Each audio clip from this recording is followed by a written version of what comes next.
හොඳයි දැන් නමස්කාරය කියන්ට පන්සිල් සමාදන් වීම සඳහා සාදු සාදු සාදු. නමෝ තස්ස භගවතු අරහතෝ සම්මා සම්බුද්දස්ස. නමෝ තස්ස භගවතු අරහතෝ සම්මා සම්බුද්දස්ස. නමෝ තස්ස භගවතු අරහතෝ සම්මා සම්බුද්දස්ස.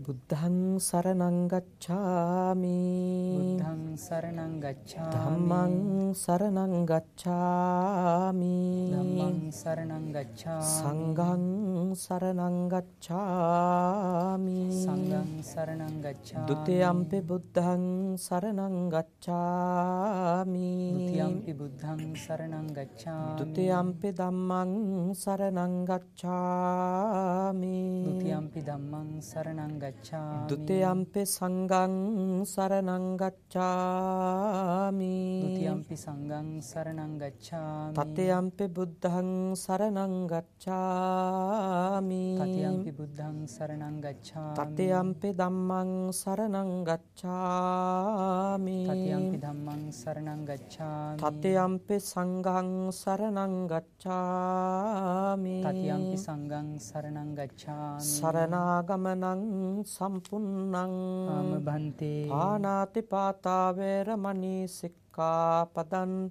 සමාදියාමි පාණාතිපාතා වේරමණී සික්ඛාපදං සමාදියාමි. අදින්නාදානා වේරමණී සික්ඛාපදං සමාදියාමි අදින්නාදානා වේරමණී සික්ඛාපදං සමාදියාමි. කාමේ සුමිච්ඡාචාරා වේරමණී සික්ඛාපදං සමාදියාමි කාමේසු මිච්ඡාචාරා වේරමණී සික්ඛාපදං සමාදියාමි. මුසාවාදා වේරමණී සික්ඛාපදං සමාදියාමි මුසාවාදා වේරමණී සික්ඛාපදං සමාදියාමි. සුරාමේරය මජ්ජපමා දට්ඨානා වේරමණී සික්ඛාපදං සමාදියාමි සුරාමේරය මජ්ජපමා දට්ඨානා වේරමණී සික්ඛාපදං සමාදියාමි. අප්පමාදේන සම්පාදේත ආම භන්තේ සාදු සාදු සමන්ත චක්කවාලේසු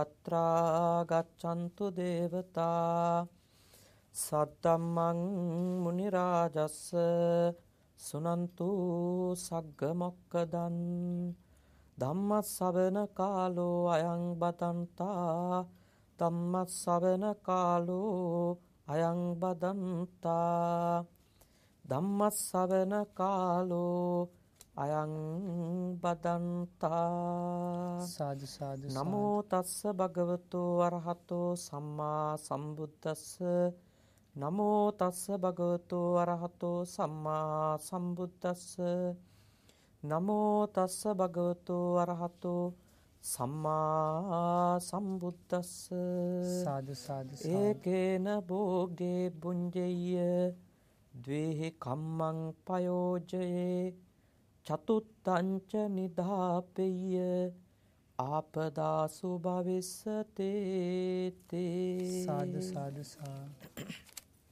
කාරුණික සදහවතුනි, අද ඔබ හැම කෙනෙක්ම මේ වාසනාවන්ත පැය තුළ සූදානම් වෙලා සිටින්නේ බුදුහාමුදුරුවෝ අපගේ ජීවිතය ගොඩනගා ගැනීම සඳහා, මේ සමාජය වඩාත් යහපත් කර ගැනීම සඳහා දේශනා කරපු දහම් කාරණයක් ඉගෙන ගන්නට තමයි ඔය ඇත්ත සූදානම් වෙන්නේ.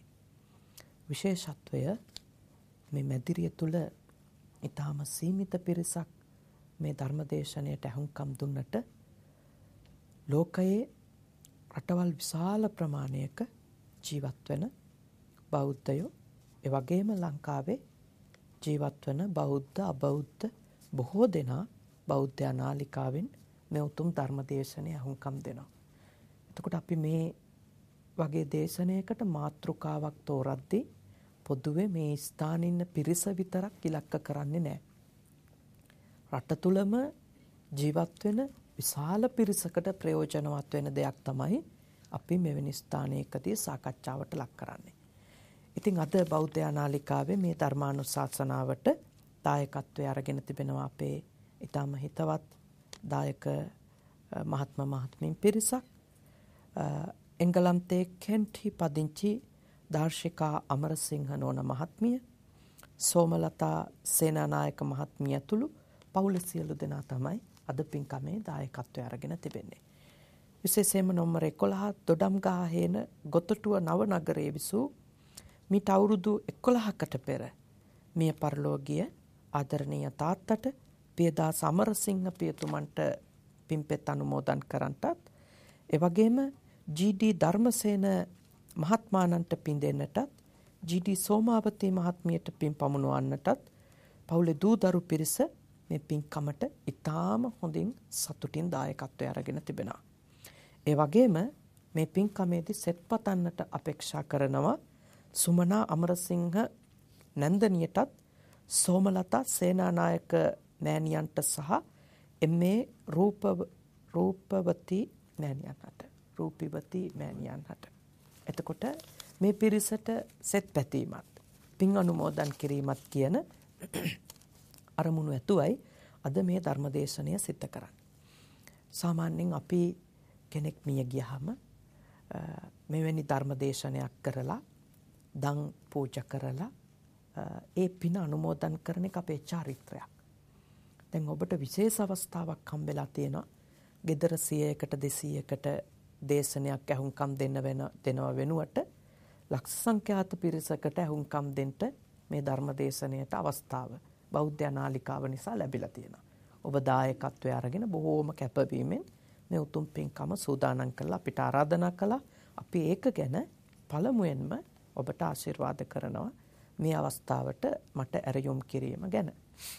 දැන් මම හිතුවා මෙහෙම. දැන් මිය ගිය ඇත්තන්ට පින් දෙන්නටත් ප්‍රයෝජනවත් වෙනවා. අපි හොඳ දෙයක් ඉගෙනගෙන තවත් පිරිසකට හොඳ දෙයක් අවබෝධ කරලා දීලා අපිට පිනක් සිද්ධ වුණා. එතකොට අපිට පුළුවන් ඒ පින අපේ ඥාතිවරුන්ට අනුමෝදන් කරන්න. ඒ නිසාම ඔබේ ජීවිතයට මේ කාලවකවානුවේ අතිශයින්ම වැදගත් වෙන මාතෘකාවක් තමයි අද දේශනයට මම තියාගත්තේ. බුදුරජාණන් වහන්සේ උගන්වපු ගාථා පාඨයක් ඒකේන භෝගේ පුඤ්ජෙය්‍ය ද්විහි කම්මං පයෝජයේ චතුත්තංච නිදාපෙය්‍ය ආපදාසු භවිස්සති. මේ දේශනය සම්පූර්ණයෙන්ම බෞද්ධ ආර්ථික කළමනාකරණය ගැන තියෙන ඉගැන්වීම. බෞද්ධයාගේ පරිභෝජනය පිළිබඳව සංකල්පය මොකක්ද කියලා ඇහුවොත් අපිට මේ ගාථාව කියන්නත් පුළුවන් ඕන. මේක ඇතුලේ අපි කොහොමද අපේ පරිභෝජනය සකසා ගත යුත්තේ? අපි කොහොමද අපේ ආර්ථිකය ගොඩනගා ගත යුත්තේ කියන එක ගැන හොඳ ලස්සන සාකච්ඡාවක් බුදුහාඳුරෝ සිද්ධ කළා තියෙනවා. ඉතින් ඔබ හැම දිනාටම ප්‍රයෝජනවත් වෙන්න මම උත්සාහ කරනවා එය සරලව නිර්වුල්ව පැහැදිලි කරලා දෙන්න. දැන් අපේ රටේ විතරක් නෙමෙයි ලෝකේ කොහේ ජීවත් වෙන මිනිස්සුන්ට තියෙන බරපතලම ප්‍රශ්නයක් තමයි බඩු මිල වැඩි. හම් වෙන පඩිය ඇතිද මදිද? මදි. තා ටිකක් පඩි වැඩි වෙනවා නම් හොඳයි නේද? ඒක ලෝකේ කොහෙත් එහෙමයි. එංගලන්තේ ඉන්න ඇත්තෝ කියනවා එංගලන්තේ දැන් ආර්ථිකය හොඳ නැහැ. අන්තිම අමාරුයි. ලංකාවේ ඉන්න ඇත්තෝ කියනවා ලංකාවේ ඊට හපන් කියලා. නේද? ඒ කියන්නේ මොකද හේතුව? සියලු දෙනාගේ අවශ්‍යතා බහුල වුණාට මොකද වැඩි අවශ්‍යතා ප්‍රමාණයක් තිබුණට තියෙන්නේ සීමිත මුදල් ප්‍රමාණයක් විතරයි. ඉතින් අපි කොච්චර හරි කැමති අවශ්‍යතා අඩු කරගන්න නෙමෙයි මොනවටද කැමති? අපිට හම්බෙන ගාන වැඩි කරගන්න. හැබැයි ඉතින් ලෝකෙට ඒක කරන්න පුළුවන් කමකුත් තියෙද? නෑ. ඒක කරන්න බෑ ලෝකෙට. ඔය ඇඩම් ස්මිත් වැනි ආර්ථික විද්‍යාඥයෝ යම් උත්සාහයක් දරුවා නේද? මේ සීමිත සම්පත් වලින් පුළුවන්ද මොනව කරන්නද? අසීමිත අවශ්‍යතා සපුරන්ට කියලා. ඉතින් ඒ ඇත්තෝ ඒ දරපු උත්සාහය සාර්ථක වුණේ නැහැනේ. සාර්ථක නොවිච්ච නිසා යුද්ධ ඇති වෙලා තියෙනවා. මොකද ලෝකේ බලවතුන් කල්පනා කළා සීමිත සම්පත් වලින් අසීමිත අවශ්‍යතා සපුර ගන්නට නම් කරන්ට තියෙන එකම දෙයයි. මොකක්ද? සීමිත සම්පත් වල වැඩිම අයිතිකාරයා වෙන එක. ඒකනේ කරන්න තියෙන එකම දේ නේද? නැතු සම්පත් හිඟ වෙන එක වළක්වන්න බෑ.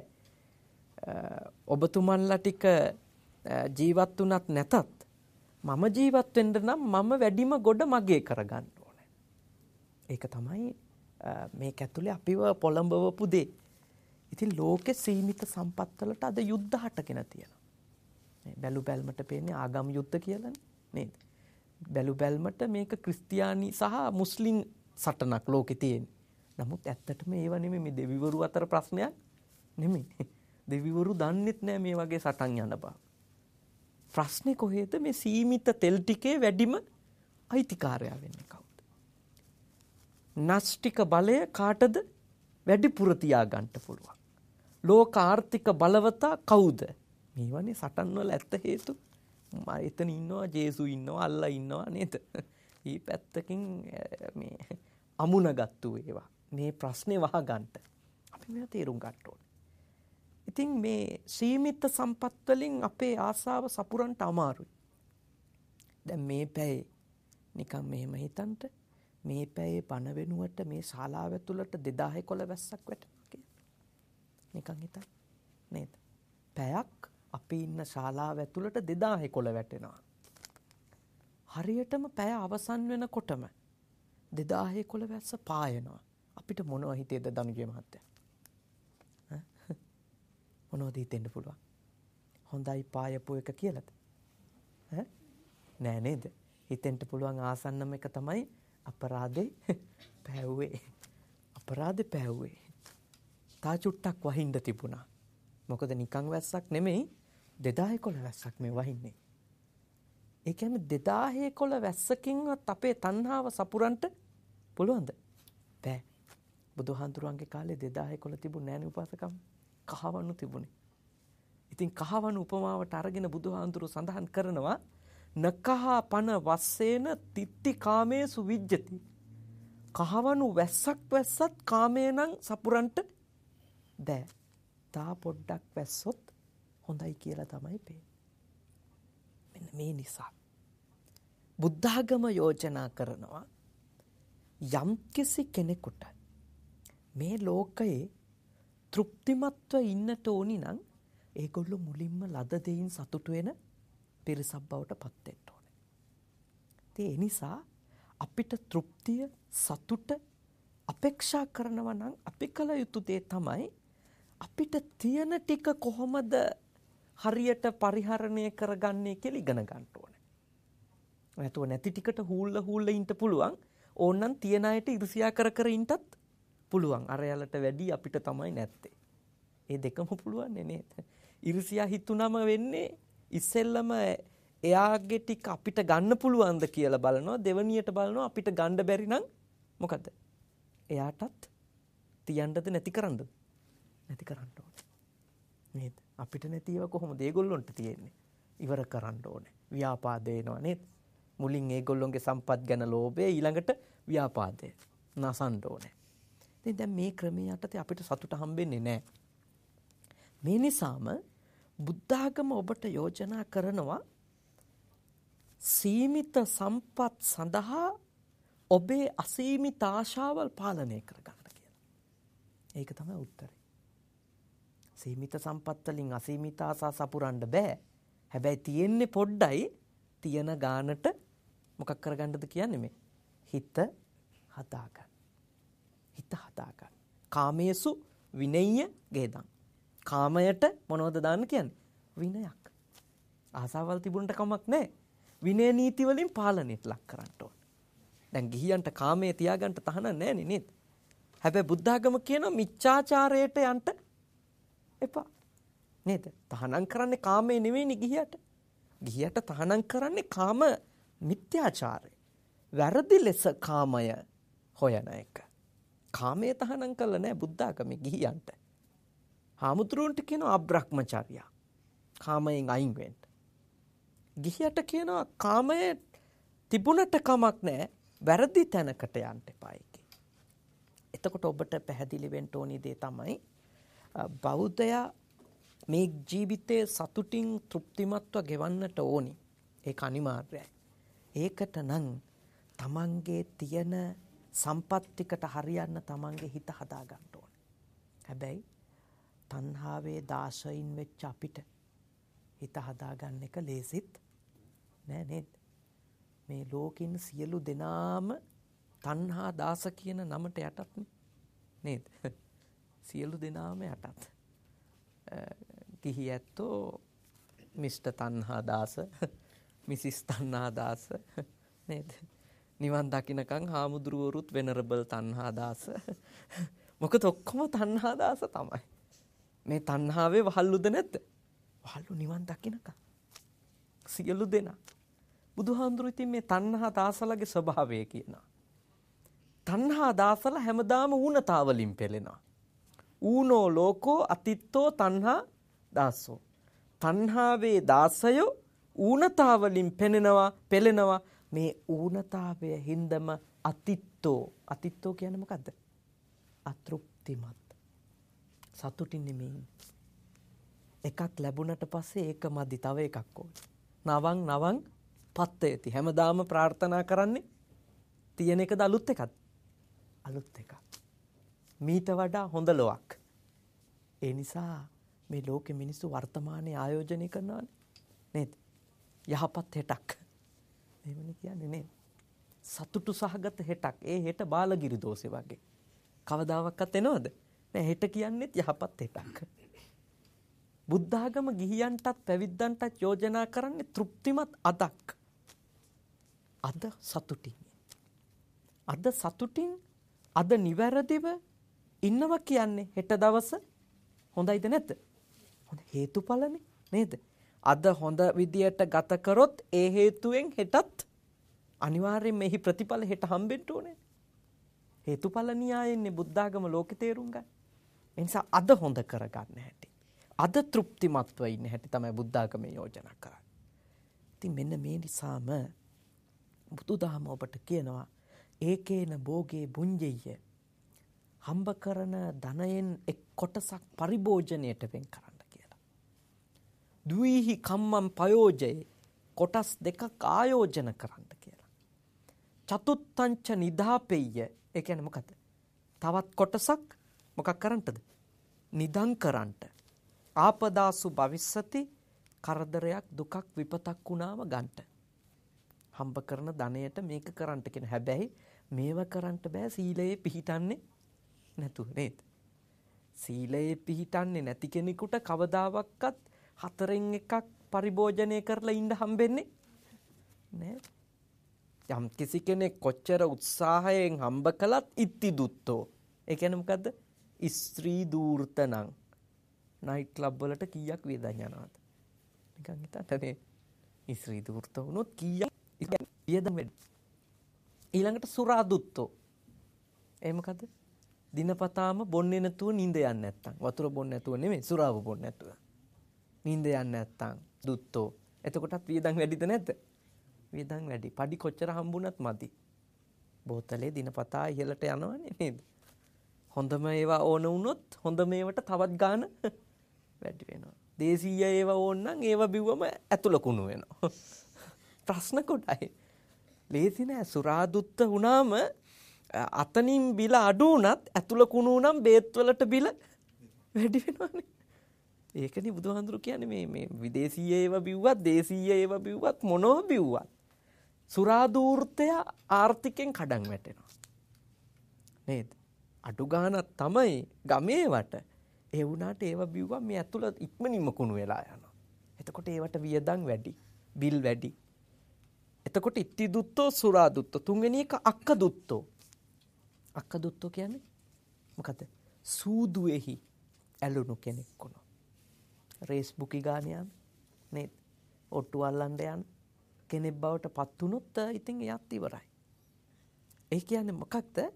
අපිට හොඳ ණය නැති පරිභෝජනයක් ගෙනියන්න නම් අපි කැමැත්තෙන් හරි අකමැත්තෙන් හරි අඩුම මේ සිල් තුනේවත් පිළිටන්න ඕනිද නැද්ද? නැත්තම් ඉතින් හම්බෙන ගණන් මදි තමයි. දැන් මේ හම්බෙන පඩියෙන් ජීවත් වෙන විදියනේ මේ කියන්නේ. ඒකට නම් මම ඔබට යෝජනා කරනවා සීලයෙහි පිහිටීම අත්‍යවශ්‍යයි. සීලයෙහි පිහිටන්නේ නැති අයට යන්න බෑ.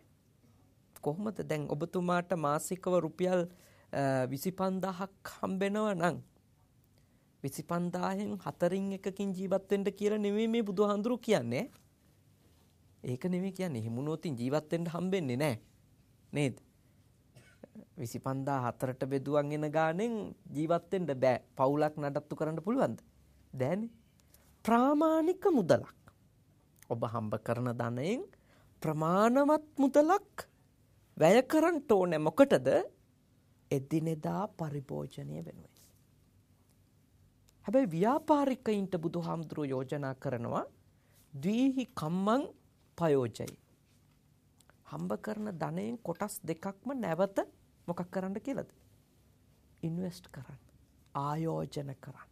ද්විහි කම්මං පයෝජේ කොටස් දෙකක් ආයෝජන කරන්න. මොකද නැවත ලාභ උපයන්ට නම් ආයෝජන කරන්නටම ඕනි. නැත්තම් ව්‍යාපාර ඉවරයිනේ පළවෙනි වටෙම. චතුත්ථංච නිදාපේය. 4වෙනි කොටස මොකද කරන්න කියන්නේ? නිදන් කරන්න. අද නූතන ක්‍රමේ නම් බැංකුවක. එහෙම නැත්තම් ඔය ඉන්ෂුරන්ස් නේද? ඒක නම් මහ ලෙඩක් වෙලා තියෙන්නේ. ඒ වුණත් ඉතින් ඒක තමයි දැන් අලුත් ක්‍රමේ. රක්ෂණයකට යන එක. එවැනි දෙයක් බුද්ධාගම යෝජනා කරනවා. මොකද ආපදාසු භවිස්සති විපතක් කරදරයක් එන වෙලාව කොයි මොහොතේද කියලා දන්නේ නැති නිසා.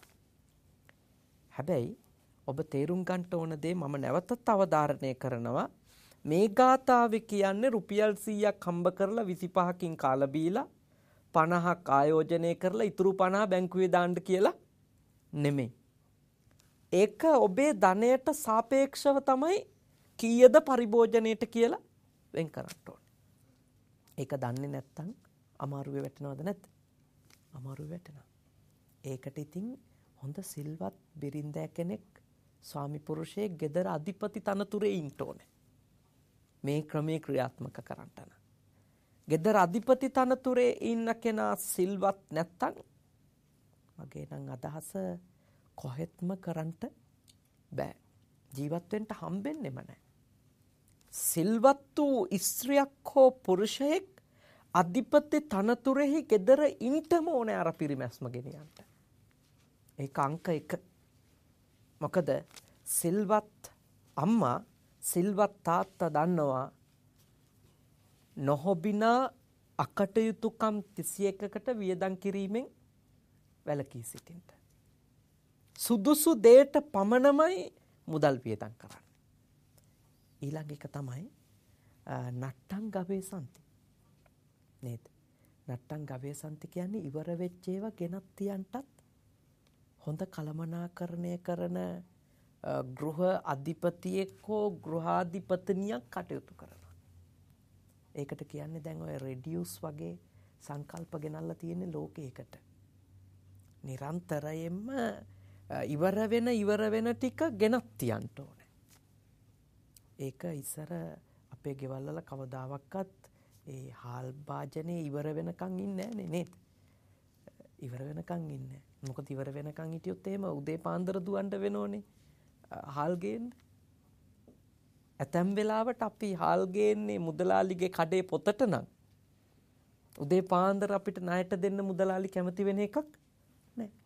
හොඳ කළමනාකරණය දන්න කෙනෙක් ඉවර වෙන ටික ගෙනත් තියා ගන්නවා. ඒක සතියකට ප්‍රමාණවත් වෙන්න වියලි ආහාර ගේන්න පුළුවන් අපිට. ගොඩක් අය වියදම් වැඩි කරගෙන තියෙන්නේ වරින් වර පොඩ්ඩ කඩෙන් නේද? හාල් කිලෝ 1යි මිරිස් 100යි. එතකොට දවස් 3කට සැරයක් මිරිස් 100 කියනවා. මෙන්න මේව නිසා වියදම් වැඩි කරගෙනද නැද්ද? වැඩි කරගෙන තියෙන්නේ.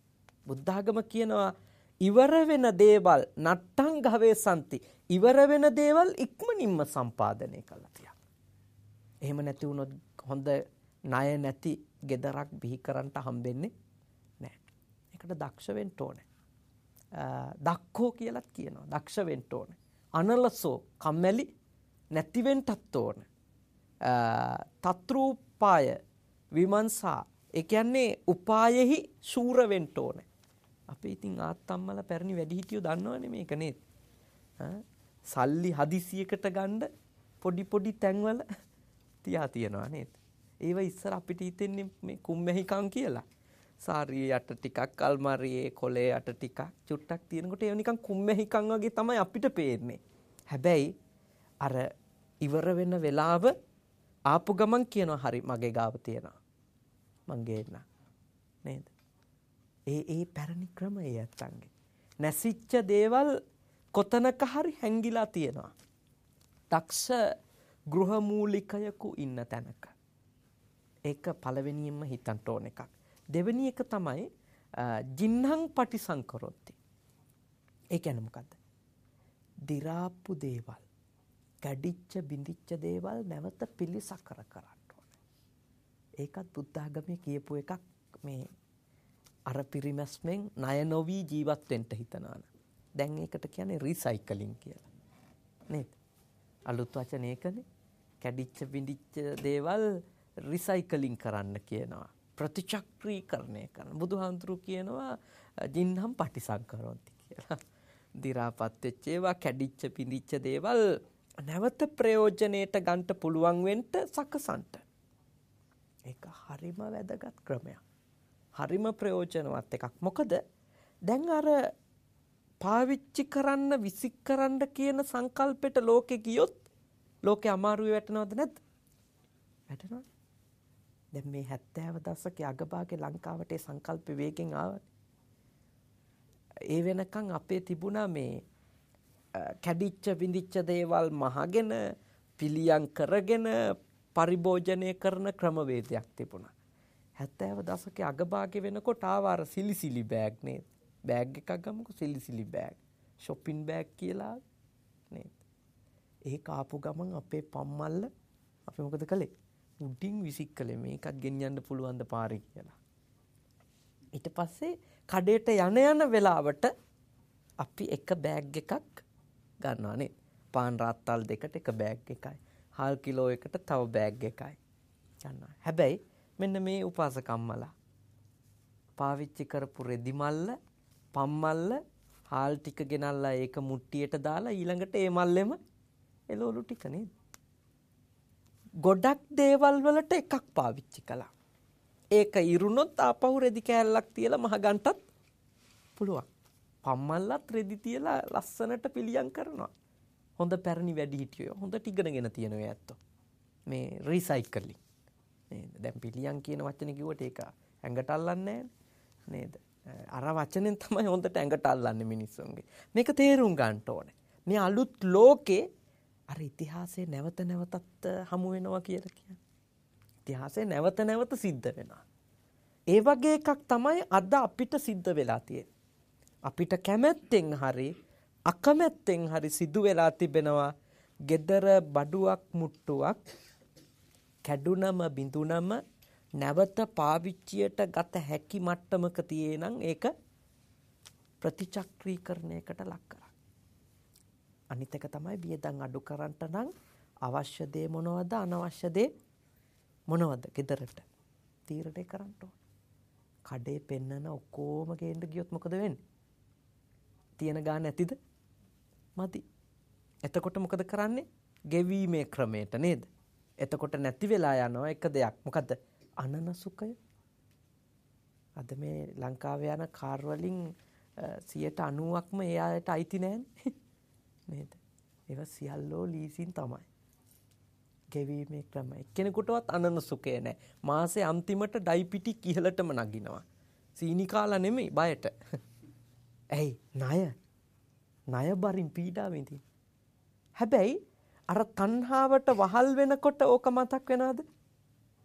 අපිටත් කාර් එකක් තිබුණොත් හොඳයි කියන තණ්හාව. ඊළඟට අල්ලපු ගෙදරට නම් කාර් එකක් ගෙනල්ලා කියන ඊර්ෂියාවට යට වෙනකොට අපිට අමතක වෙනවා ඒක. බුද්ධ ආගම ඔබට කියනවා ඔබ උපරිම දේවල් සැලසුම් කරන්න ඕනේ ණය වෙන්නේ නැතිව ඉන්න. ණය වෙන්නේ නැතිව ජීවත් වෙන්න නම් ආශා මොනවද අවශ්‍යතා මොනවද තීරණය කරන්නටම වෙනවා. අවශ්‍යතාත් ආයෙත් කොටස් කරන්නට වෙනවා. මොනවද? අත්‍යවශ්‍ය දේවල් සහ අවශ්‍ය දේවල් ප්‍රමුඛතා ප්‍රයොරිටිස් හඳුනා ගන්න වෙනවා.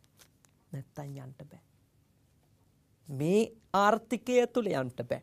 මම මේ දේශනය ඇතුලේ කරන්නේ නිවන් දකින්න නෙමෙයි.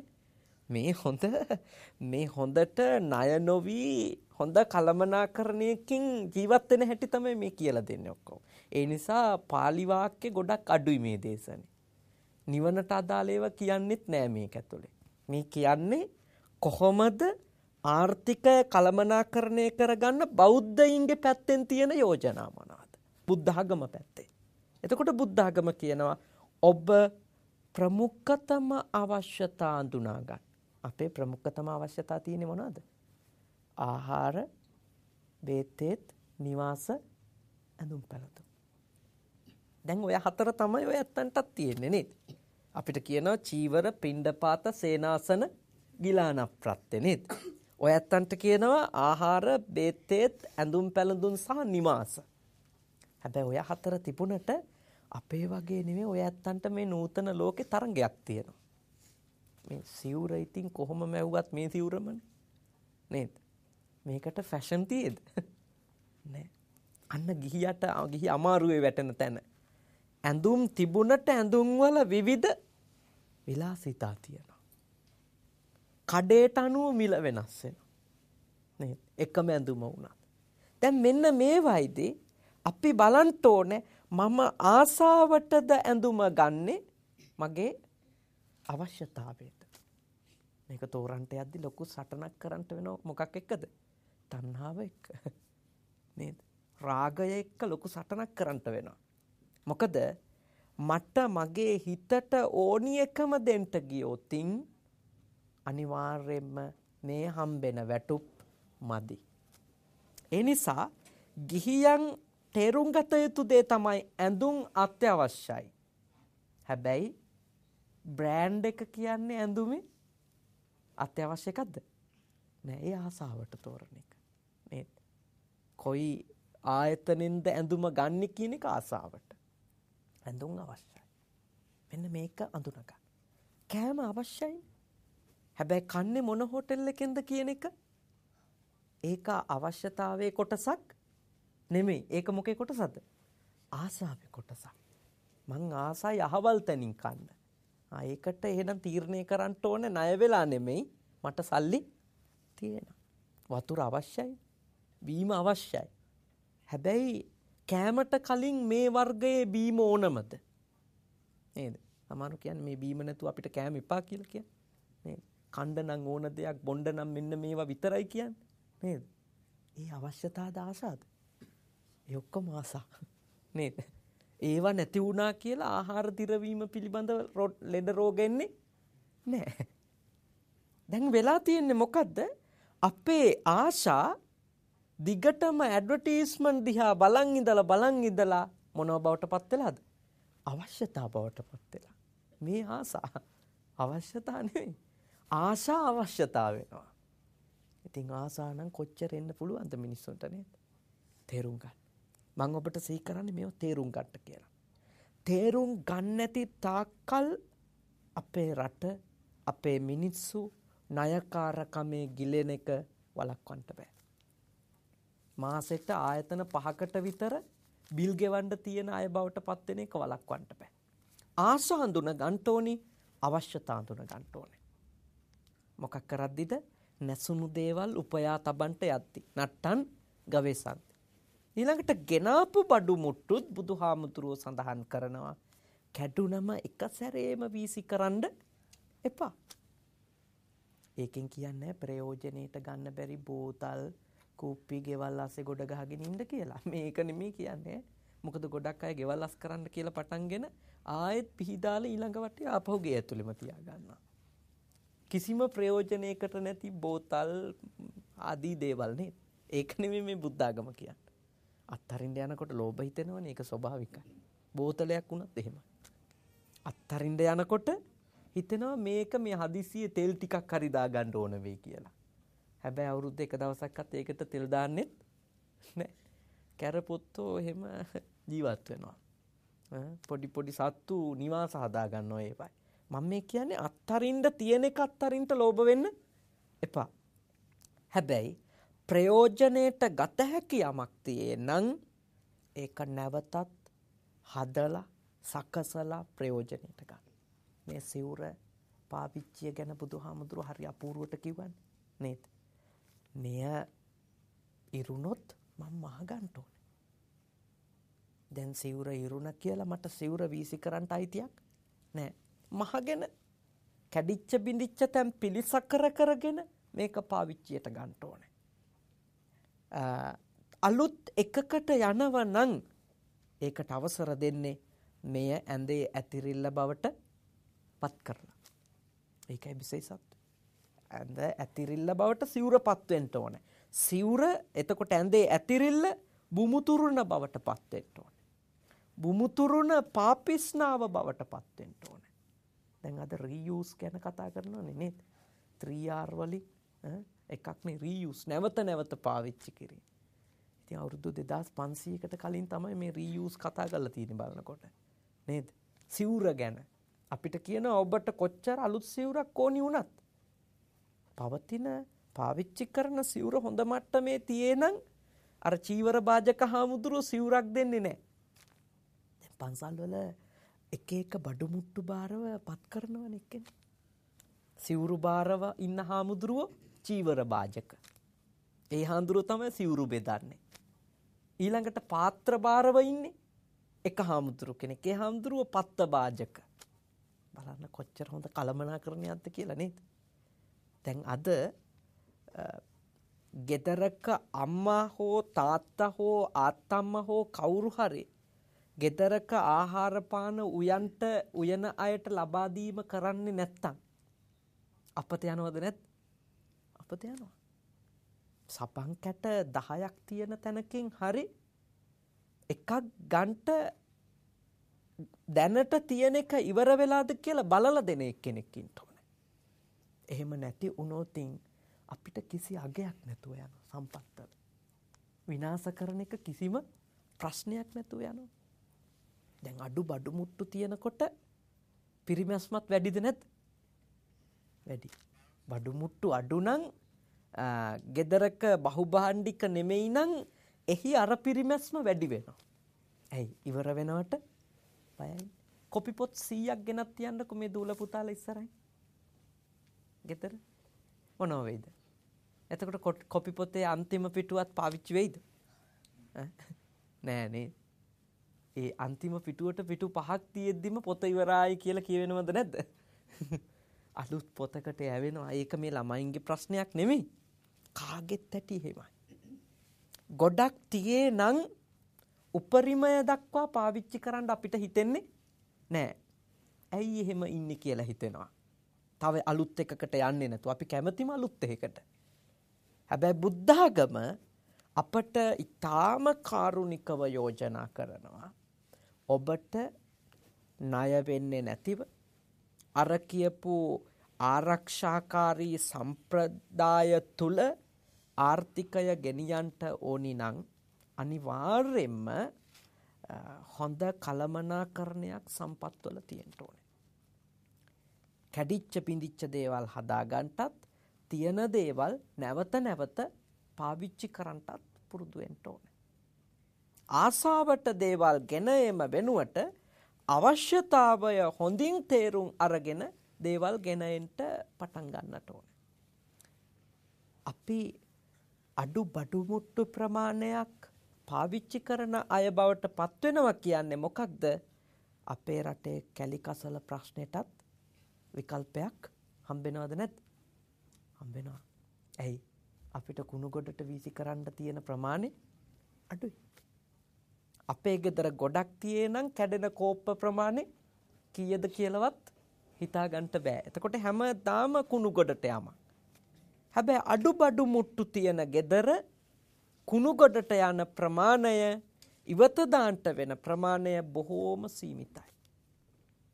ගොඩක් අපිට වැරදිච්ච තැනක් තමයි අපි හරි පුද්ගලික වෙන්න ගත්ත එක. නේද? හරි පුද්ගලික වුණා. ඉස්සර ගමක පිඟන් 50ක් තිබුණේ පන්සලේ විතරයි. නේද? අද හැම ගෙදරකම හිතනවා ඕනිම අපිටත් නේද? අඩුම පිඟන් දුසින් 3ක් ඇයි පිංකම් දුසින් 3ක් ගන්න කියලා ඇහුවම කියනවා හදිසියෙන් දානයක් වුණොත් එහෙම නේද? මල ගෙදරක් මගුල් ගෙදරක් වුණොත් ඉතින් එතකොට ඕන වෙනවනේ කියලා. දැන් බලන්න පිංකම් දුසින් 3ක් තියන් ඉන්නවා මොකටද? හදිසියෙන් දානයක් වුණොත් මගුලක් වුණොත් මලගයක් වුණොත්. අවුරුද්දට සාංගික දාන වගේ ඒවා කීයක් වෙනවද ගෙදරක? වැඩිම වුණොත් එකක් වැඩිම වුණොත් නේද? පුළුවන් තරම් සාංගික දාන කියන ඒවා අපි අඩු කරගෙන සලාක දානනේ දෙන්නේ නේද? සාංගික දාන 2ක් 3ක් දෙන්න බෑනේ අවුරුද්දට. මොන තරම් වියදමද? මගුල් ගෙවල් 10ක් 12ක් වෙනවද අවුරුද්දට? තමන්ගේ ගෙදර නෑ නේද? මල ගෙවල් 3-4ක් වෙන්නෙත් නෑ. එතකොට අර පිංගම් දුසින් 3ට මොකද? නිකන් හිතන්න. පිංගම් 50ක් අපි තියන් ඉන්නවා හදිසියකට ගන්න කියලා. හැබැයි ඒකෙන් විශාල ඉඩ ප්‍රමාණිකුත් අපිට අහිමි වෙනවා පොඩි ගේ ඇතුලේ. කබඩ් එකක් තියලා නේද? ඊළඟට ළමයෙක්ටවත් නිදහසේ සෙල්ලම් කරන්න පුළුවන් දෙයක් විතර. බෑ නේද? කබඩ් එක ගාවට යනකොට කියනු යන්නේ නෑ ওই පැත්තට කියලා. ඇයි? පිංගම් කුඩු කරයි. ඒකට තමයි අර පොදු සාමූහික ජීවිතයේ බුද්ධාගම යෝජනා කරන්නේ. පන්සලේ තියෙනවා අවශ්‍ය පිංගම් ටික. දානෙට ඕනි නම් ඉල්ලන් ආව නැවත හොදලා ගෙනින් දුන්නා. ගෙදරකට පිංගම් 50ක් ඕනි නෑ. සමිතියේ තියෙනවා පොදු පිංගම් ටික මගුලටයි මල ගෙදරටයි ඒ ටික ඉල්ල ගත්තා. අපි මේ ආත්මාර්ථකාමීව පුද්ගලික කුටුම්බ සංරක්ෂණය කියන එක. පුද්ගලිකව මට ඔක්කොම තියෙනවා කියන තැනට ගියාම මං කවුරුවත් මත යැපෙන්නේ නැහැ කියන තැනට.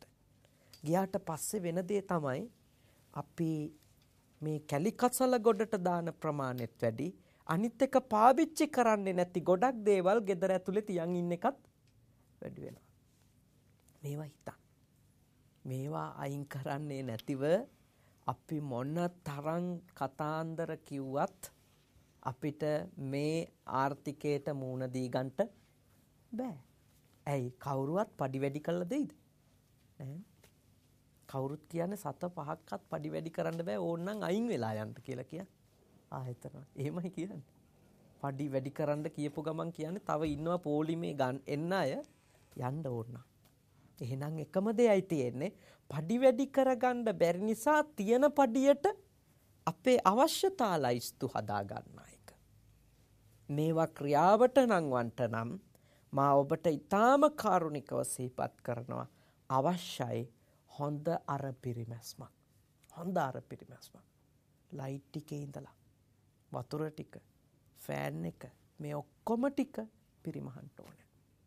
මේවා පිරිමහන්න මේ දරුවන්ටත් කියලා දිය යුතුයි. රජයේ ටැප් එකද ගෙදර ටැප් එකද නෙමෙයි. මොන ටැප් එක ඇරියත් වහන්න නේද? ඒක ඇරලා දාලා යන්න එපා. ලයිට් එක දැම්මේ නංගිද අයියාද නෙමෙයි. වැදගත්. කවුරු දාලා තිබුණත් පාවිච්චි කරන්නේ නැතිනම් වහලා යන්න ඒක. නිමන්ට. මේවා කියලා දෙන්න ඕනේ දරුවන්ට. එහෙම කියලා දෙන්නේ නැතිව මේ ආර්ථිකයට මුණ දෙන්න බෑ අපිට. මා ඔබට මෙන්න මේ කරුණු ටික තමයි මට ඔබට අවධාරණය කරන්නට ඕනේ. මොකද අපි කාටවත් අමතක කරන්න එපා පිහාටු ගලවන්න රත්තරන් හංසයෝ අපේ ගෙදරට එනවද? නෑ. අපි ආවත් කරන්නේ එක දවසින්ම පිහාටු ගලවන එක. නේද?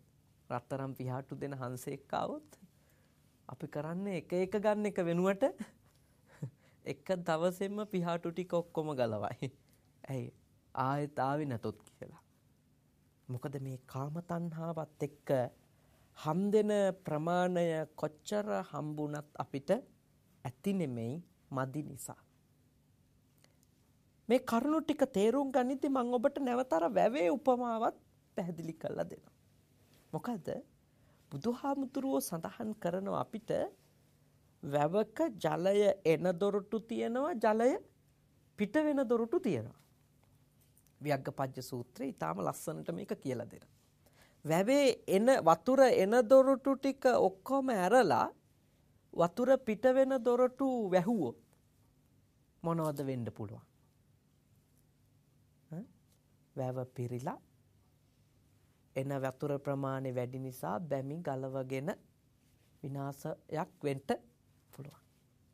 ඒ වගේ තමයි ධනය හම්බ කරනවා කන්නෙත් නැත්තම් දෙන්නෙත් නැත්තම් නේද? වියදම් කරන්නෙත් නැති වුණොත් එතකොට එවැනි කෙනෙකුට ගමක ජීවත් වෙන්න ලේසිද? බෑ. ගමේ මිනිස්සු කතන්දර කියනවද නැද්ද? කතන්දර කියනවා. ඒක අනිවාර්යයි. නේද? මසුරු සිටුවරු විදියට ඔටුනු පළඳිනවා.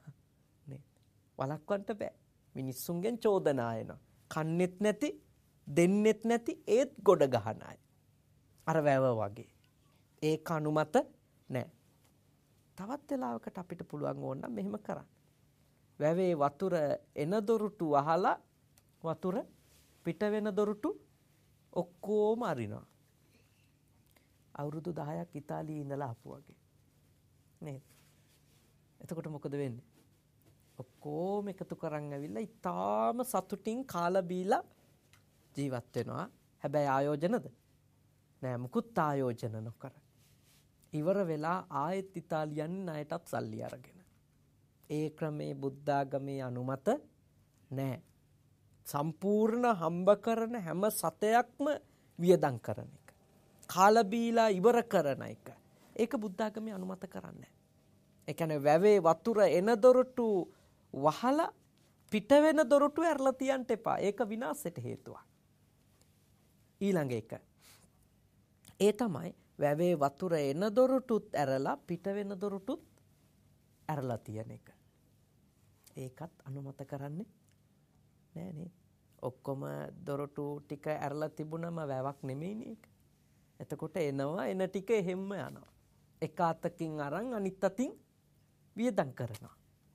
ඒකත් දක්ෂ ආර්ථිකය කළමනාකරණය කරගන්නා කෙනෙක්ගේ ලක්ෂණයක් නෙමෙයි. හොඳම ක්‍රමයේ යෝජනා කරනවා වැබේ වතුර පිට වෙන දොරටු වහන්ට එන දොරටු අරින්ට. හැබැයි වතුර පිරෙනකොට අන්න සොරවුව නේද? පිටවාන තියෙන එකටනේ වැඩි වතුර ටික පිට කරා. අතිරික්තය වියදම් කරා. ඒක තමයි බෞද්ධ ක්‍රමය. සල්ලි වියදම් කරද්දී. මේ ටික හොඳට හිතන්න. මේ දේශනය ඇතුලේ මට ඕනේ කරන්නේ මොකද්ද? ඔබටත් රටටත් ලෝකේ ජීවත් වෙන බොහෝ දෙනෙකුටත් හේතු ගන්නන්න මේ ලෝක ආර්ථික තත්වයට මුහුණ දෙන්න නම් අද අපේ ලොකු අර පිරිමැස්මකට යා යුතුයි කියන එක. කීයක් හරි ඉතුරු කරන්ට මේ හැම දරුවෙක්ම පුරුදු කරන්න ඕනේ. කැටයක දාලා හරි කීයක් හරි ඉතුරු කරන්න. ඒක අත්‍යවශ්‍යයි. ඉස්සර අපේ ආත්තම්මලා බත්තු යන්ට කලින් හාල් මිටක් කොහෙටද? මුට්ටියකට නේද? මිටිහාල් මුට්ටියක් නොතිබිච්ච ගයක් නෑනේ අපේ ගෙවල්. හැම තැනම තිබුණා මිටිහාල් මුට්ටියක්. ඒක තමයි ආරක්ක සම්පදා. ඒ තමයි අර පිරිමහන හැටි. ඒ සංකල්ප අදට නැවත වතාවක් අත්‍යවශ්‍ය වෙලා තියෙනවා. ඒ නිසා අපි කවුරුත් සීමිත සම්පත් ටිකකින් ජීවිතය ගත කරන්නට අසීමිත ආශා පාලනය කරගමු. ඒක මගේ දේශනේ එක කොටසක්. ඊළඟ කොටස තමයි තියෙන සම්පත් ටික ඊටාම පරිස්සමින් පරිහරණය කරමු. කැඩුණු බිඳුණු දේවල් නැවත හදාගමු. කුණු ගොඩට එකතු කරන බඩු මුට්ටු ප්‍රමාණය අඩු කරමු.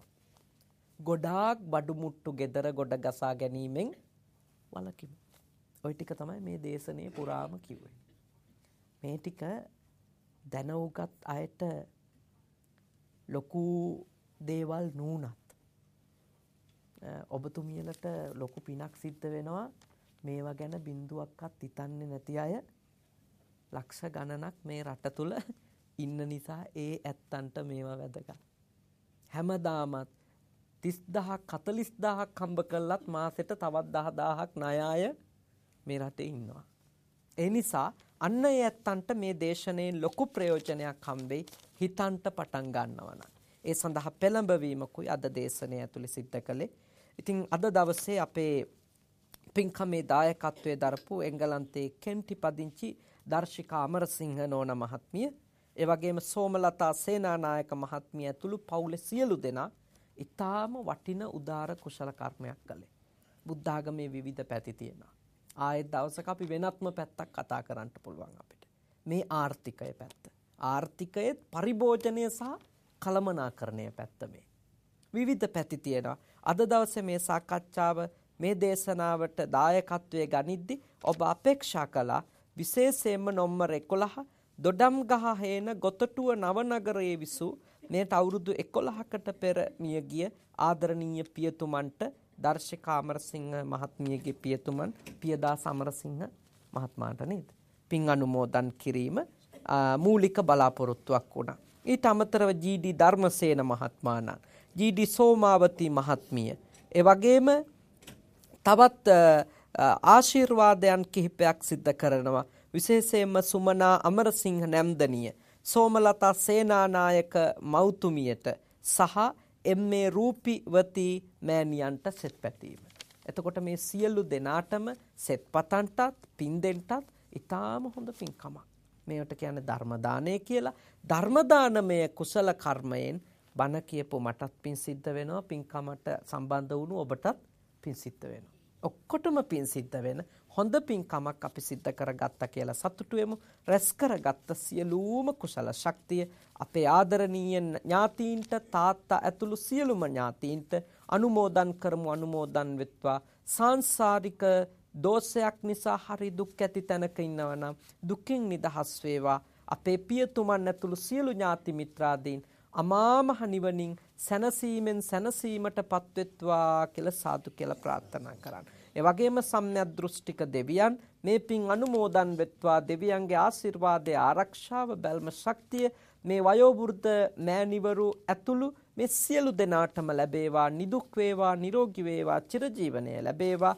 විශේෂයෙන්ම දර්ශිකා අමරසිංහ මහත්මිය ඇතුළු ඒ පවුලේ ඇත්තන්ටත් විදේශගතව සිටින ඔබ හැම දෙනාටම සියලු යහපත සහ දියුණුව උදා වේවා. සියලු දෙවියන් නිවන් දකිත්වා කියලා නැවත සාදු කියන්ට. අවසාන වශයෙන් අපි හැමෝටමත් දෙවියන්ටත් මියගිය ඥාතීන්ටත් මේ පින් බලයෙන් ජාත්‍යාදී දුකින් නිදහස්ව ලබන උතුම් වූ නිවන් සුවයම සාක්ෂාත් වේවා කියලා ප්‍රාර්ථනා කරන්න. ආකාසට්ටා ච බුම්මට්ටා දේවා නාග මහිද්దికා පුඤ්ඤන්තං අනුමෝදිත්වා චිරන් රක්ඛන්තු ශාසනං. ආකාසට්ටා ච බුම්මට්ටා දේවා නාග මහිද්దికා පුඤ්ඤන්තං අනුමෝදිත්වා චිරන් රක්ඛන්තු දේශනං. ආකාසට්ටා ච බුම්මට්ටා දේවා නාග මහිද්దికා පුඤ්ඤන්තං අනුමෝදිත්වා චිරන් රක්ඛන්තු මම් පරන්ති තී. අභිවාදන සීලිස්ස නිච්ඡං වද්දා පචායිනෝ චත්තාරෝ ධම්මා වඩ්ඩම්ති ආයුවන්නෝ සුඛං බලං ආයුරාෝග්‍ය සම්පatti සග්ග සම්පatti මේවච අතෝ නිබ්බාන සම්පatti ඉමිනාතේ සමිජ්ජතු. ඔබ හැම දිනාටම තෙරුවන් සරණින් සියලු යහපත වේවා.